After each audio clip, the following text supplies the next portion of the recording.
Снежната покривка од 70 на сантиметри, прекрасното време и уникатниот амбиент ги наполнија ски терените на Станичево Крушево.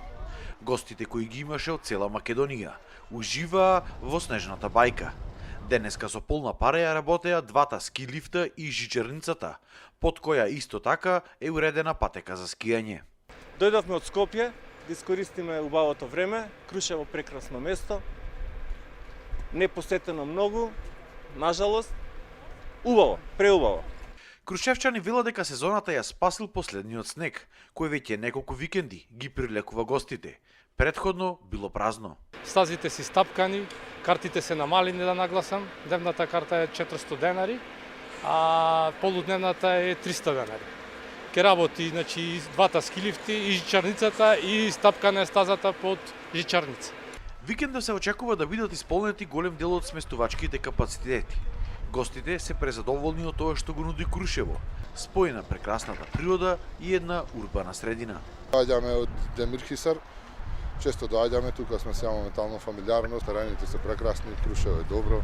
Викендов во Крушево е прекрасно, терените се добри, значи имаме нов снег, има туристи. Доаѓаме од Скопје, супер, прв пат сме во Крушево, супер. Мислам средено смештајот, снегот, планина, супер. Терените се супер за почетници. Од општина Крушево велат дека се задоволни од тоа како поминала оваа зимска сезона.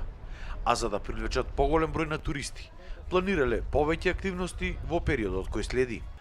Ставен беше во потреба општинскиот ратрак, ги намаливме цените на паркингот. Исто така започнавме на активност на социјалните мрежи, користејќи хаштагот Викенд во Крушево заедно со угостителските објекти како пицерии, ресторани, кафулиња. Целта била Крушево да функционира како туристички центар 365 дена во текот на годината. За зголемување на бројот на туристите, општина Крушево во наредниот период планира одржување на голем број на културни манифестации, а исто така и рекламирање на туристичките потенцијали на градот на социјалните мрежи.